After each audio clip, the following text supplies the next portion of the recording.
question from Heather from the audience. Yes, hello. I just thought maybe everyone wanted a break from you, so I thought that I would share a story. Sure. Story, yes. One of the properties that we manage, the water is not sub-metered, so I'm responsible for paying the water bill. And this is something you should probably keep in mind as well when you hire your property managers, is make sure they're cognizant of increases, spikes in the bills, and they're not just writing checks every month. So we had a unit that the water bill kept going up. So I finally ended up, after like 2 or 3 months, called the city, and I said, you know, I don't understand what the problem is. It's like almost double as it was last year. And she said, you know, it might be a running toilet or something else. And I said, can I halt there? So we called up a tenant and said, hi, is your toilet running? They said, yes, it is. I said, you better go catch it. I have the microphone. So I called my tenants. I said, is anyone's toilet running? Does anyone have a leaky faucet? Are there any issues? And they all said no, there wasn't any problem. So I called the city back and I said, I don't know what I'm supposed to do about this anymore. And she said, well, let me tell you a story. This might upset you a little bit, but it's kind of funny. She had another property owner that had called in about a month prior and had huge spikes in their water bills. Long story short, the landlord ended up going unit by unit to the apartment complex and found that there was a tenant that had a lizard living in a bathtub, and they were leaving the bathtub on so the lizard could get fresh water all day long. So. Right. Look for lizards. Yeah. Okay, very good. Now. Well, I had an 86-year-old tenant named Jovita, who I love dearly, that her toilet was running, and she was too old to realize it. So we let her slide. Because I ended up sending a mean letter and said, if the water bill doesn't come down, yeah, you're going to have to crap outside from now on. Okay, very good. Thank you. That was just like, you know, I said, is your toilet running? You better go catch it. That's just like, you know, Heather, Penny, and Marco and I went to dinner right up the street here the other night, and we went to a seafood restaurant, lobster, all kinds of fish, and the server comes to the table, and I said, do you have crab legs? And she said, yes, we do. And I said, how do you buy pants?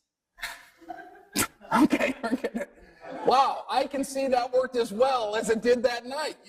Pants, crab leg. Anyway, forget it. I understand. I've got another career here. Yes, another question. I understand the goal here with inspections is to get in and see how your investment is doing. In a previous statement, you had mentioned that the tenant is going to be responsible for small things in terms of repairs, under $200, for example.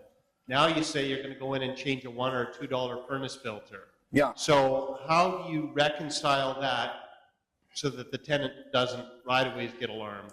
Yeah, great question. Matter of fact, what I would do is put both of those statements in there and say that we will be in to change the furnace filter, even though tenants are going to be responsible. And that's more so for single-family houses, by the way. I don't necessarily think that's a great idea for apartment units, but for single-family houses, I would have that in there. But by putting that furnace filter statement in there, it gives you an in so that you can get in there and at least check the condition of the property. I think it's a good idea. I don't think there's going to be any confusion to the tenant. You don't have to go in there every 2 months. You can go in there every 3 months or every 4 months. But remember, that's only 3 or 4 times during the lease term period of a year. If you decide to go in there every 6 months and change that furnace filter, at least you're going to get an idea of what that looks like every 6 months. The purpose of that is to get in there and notice an issue before it becomes a major issue. That's all I'm saying. I think it would be a good idea. You know, you walk through the kitchen and it's just a complete filthy, trap, and you can say, kind of send a letter, hey, listen, we were in there changing the furnace filter, and we noticed the kitchen was absolutely out of disarray, or in disarray. We send a letter like that to let them know that we're aware of it and they're going to need to clean it up, because that's how you stop an issue with rodents, roaches, rats, mice, that type of thing from happening. So I think you want to be proactive with that a little bit. I don't know why I'm whispering when I said those things, but you get the point. Yes, question? Yeah, just wondering if you have any guidelines or recommendations for multifamily, if you're for staggering lease terms throughout the year? Yeah, very good point. When you got a 12-unit building, you don't want all your leases to come up in, say, December, because 6 of your tenants could move out. So his point on staggering lease terms is great. You might have a scenario where you've got 11-month lease for one tenant, 13-month for another, 12-month for another, but they're not all ending on the same month. Very good. You don't want that to happen because you can have a mass exodus and then you've got a lot of vacant units there. I like that. Very good. Go ahead. In the event that there isn't a furnace, what other types of wording could you have in the contract so that you can get in there to do inspections? I saw a place that was about 2 inches deep in mold along the floors and up the walls. It was just absolutely atrocious. And the landlord was actually an on-site landlord in an apartment building with about 50 units. This woman living in the unit was elderly, very reclusive, wouldn't let anybody in, and they clearly didn't have enough wording in the contract. Yeah, I think the furnace filter makes the most sense, but certainly if you don't have that language like we talked about earlier with the batteries for the smoke detectors, you could do something like that. You could do, you know, an appliance check to make sure that appliances are running efficiently. You could also do a periodic energy conservation check. What that is, I don't know, but that's to make sure that, you know, they're not running excess electricity. Maybe if the electric meter is inside or a gas meter is inside, you're checking that out, perhaps. There's a number of things that you could probably put in there for language, but I think the furnace filter makes the most sense because you don't necessarily have to change it every 2 months. That could wait a 3rd month or wait a 4th month. If you've got a tenant that probably has a higher probability of something like that happening where they're a little bit more recluse and they're not very interactive or you don't see them a lot, you probably want to visit there every 2 months just to check on scenarios like that. Okay? Go ahead. Yeah. I just had an idea about this. I don't know what year down in the States here you'd be governed under the NEC, National Electrical Code. I think smoke detectors with batteries have probably been outlawed for a long time. They'll make new ones that have 120 volt power as a necessary with possibly a battery backup, although that may not be required. But there's a lot of house or unit fires. You could probably go in under a safety inspection on a regular basis, right? Safety inspection. To make sure that your tenants are safe from an electrical perspective. Or lizards in the bathtub or goats in the, yeah, exactly. A safety inspection, other guys that you could put in place to do that, absolutely. You'd be surprised, though, at how many houses and older apartment buildings do not have hardwired smoke detectors. They're all battery operated. Or if they are hardwired, they have a battery backup. So I still think that even though they may be hardwired, you still need to get in there and do an inspection. You would not believe how many vacant units that we'll walk into and that smoke detector will be beeping because the batteries are dead or almost dead. You know, and the tenant, after a while, you don't even hear it. Like me, we just had this episode at the house. Our smoke detectors are hardwired and it beeps. Now, it does freak out my dogs a little bit, but I don't even hear it. Heather hears it, and the dogs hear it, but I don't even hear it. Maybe that has to do with me, but we could talk about that later. Penny, question. So going back to the safety question there, this sort of ties in with the smoke detectors. Is there a minimum requirement if you're in a multifamily that you have to have like the sprinkler systems? On all new construction, well, again, let me rephrase that. It depends what municipality you're in and depends what state you're in.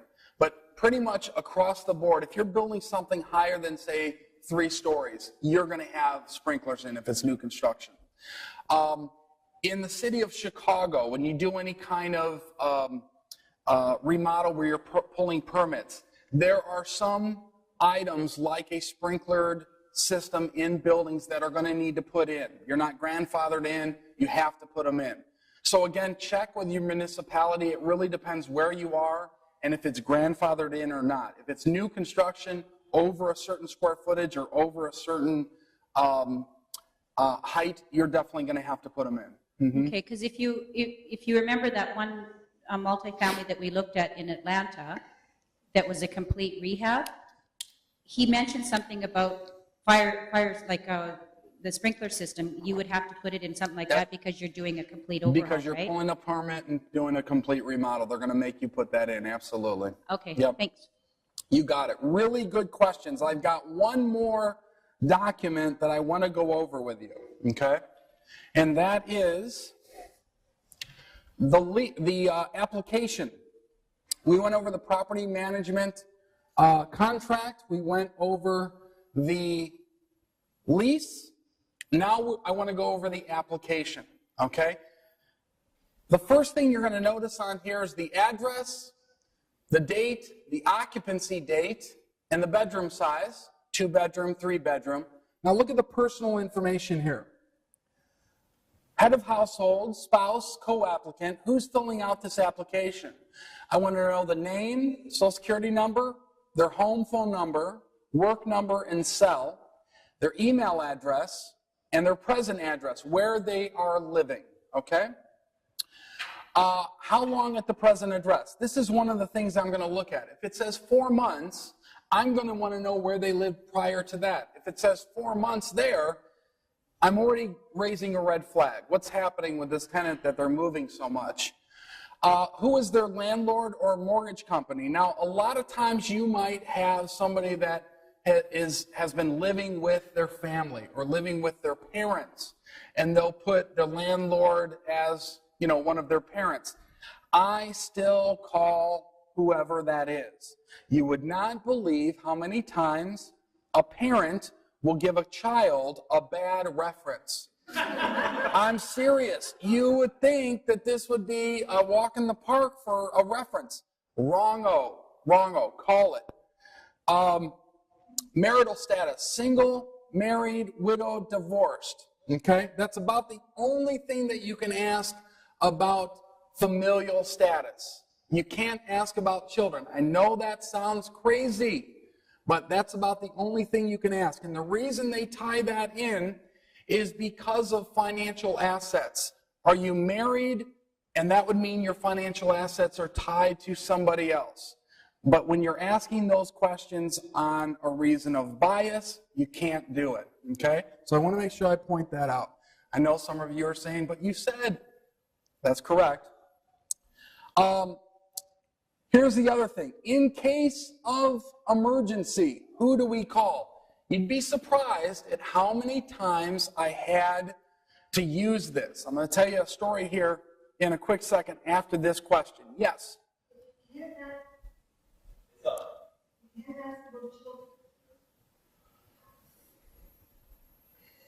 You can't ask about children.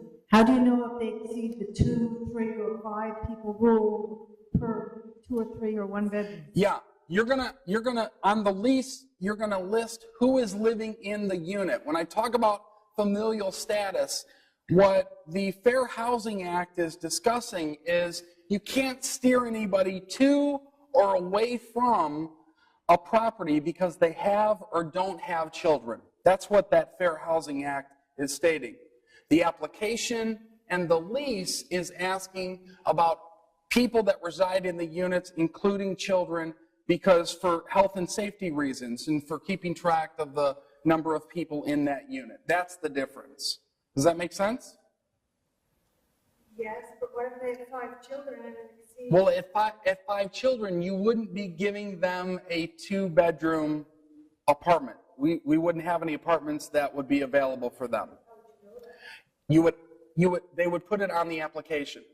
Yeah, you would know that by the application. You'll see that here. So you'll see list all people that will reside in unit. This is where you get that information, okay? So if they have 5 children here, you'll note that if you only have a 2-bedroom apartment unit available, you can't put them in that unit, okay? So that's where that is coming into play. You've got other information. This might be from the spouse or co-applicant. Again, employer, how long, where that is, position, salary, supervisor, their phone number, because you should call their work history and their current employer. You might even want to ask for a check stub. You can certainly do that. Or bank statements. You can ask about checking, savings certificates, credit union, other. You can ask about credit references, credit cards, things like that. Do you have any past due accounts? Now, the reason I put that on there is because when somebody's filling out an application, I'll get to this point, and this is the language that I'll use. We're asking this question, and I know it's, you know, you're either going to tell us if you do or tell us or not tell us if you do, but I want to stop you here and just say, if you have any past due accounts, you have a better chance of getting the unit if you just tell us up front, and we can kind of get an understanding of why you have past due accounts. I don't want this to be kind of a tarnish on your application if you put no past due accounts, we pull your credit, and all of a sudden you got 2 of them. So now would be a great time to fill that in. Don't feel like if you put that on there, you're not going to get the apartment unit. But if we know ahead of time and kind of know the background and the story, we are willing to work with you on that. I think that's a great way to attack that problem there. Because a lot of times you'll have tenants that are filling out an application and they'll put no past due accounts, and you'll pull their credit and it's that, right? So make sure if they're going to lie in the application, you're probably going to have an issue with them down the road. Make sure that you kind of stop at this juncture and kind of go over that with them. Say, you know, I'd like you to just, if you do, tell me, put them on here because we're going to pull your credit and they're going to show up there. If you can put them on here now and just kind of give us a story, I think we'd be willing to work with you. And most of the time, especially since 2007, 2008, it has a lot to do with the financial situation of the country. Laid off from a job, or maybe there's some health issues, they were in the hospital, or they got foreclosed upon because they were in some crazy loan in their house, that type of thing. Okay, so you got to be a little bit flexible with that. I think it's important to get their automobile information, the model, the year, the license number. You want the license number because that is also going to be identification if you need to track them down later. That's one of the ways that you could do that. Do you have a pet? Yes or no? If yes, what kind? A parakeet? No problem. A goldfish? No problem. A lizard? How big? A goat? Big problem. Okay? Have you always paid your rent and house payment on time? Again, a question that you want to pause and say, you know, we want you to answer that question because we're going to see it on the report. If you haven't always paid it on time, kind of fill us in. What happened there? Well, I was in this crazy mortgage and we started out with a teaser rate and the rate quadrupled and our mortgage payment was 4 times larger than what it started out. We just couldn't afford it. I can understand that. I can't understand when they say, no, I've always paid it on time, and then you pull their credit and they're late, you know, on an apartment unit, they've been evicted before, you know, all this stuff pops up. Finally, I think it's important to, on the application, how did you hear about our apartment? That will help you out with your marketing, okay? And finally, this is a statement that was written by that same attorney. Okay, it's going to be run-on sentences. Some of it may not make sense, but here it is. The applicant hereby authorizes verification of information and references given above. The applicant makes application to rent rental unit upon approval by the management and then agrees to sign a lease, submit a security deposit, and the first month's rent in advance in full. Applicant acknowledges that no representation or promises pertaining to the premises of said property not contained herein have been made by the management or its agents. Applicant has initialed each page showing that it was reviewed thoroughly and answered accurately. Application can be rejected on the basis of false information. If approved, any security deposit is non-refundable in the event you do not move in. Very important statement there. I'll explain why in a minute. If a lease agreement be entered into with said applicants and any information provided is inaccurate or falsified, this would constitute grounds for lease termination and eviction. Let me just explain that one statement there, because this is really, really important. If approved, any security deposit is non-refundable in the event you do not move in. The reason that that is in there is because I've had people put a security deposit down on the property. They ultimately decide they don't want it 3 weeks later, the day of move-in. Meanwhile, that property has been sitting for 2 weeks or 3 weeks, whatever it is, without us marketing it. We find out the tenant doesn't want the unit. Unless you have something written in like that, you've got to give the security deposit back. Now that we've got language in there, we're good. We have the right to keep that security deposit as, a liquidated damages type scenario, okay? So I think it's an important statement to have in there. Any questions with this at all? If you do, let's have you go to the back. If not, we'll move on to the next thing. We're good? Okay, great.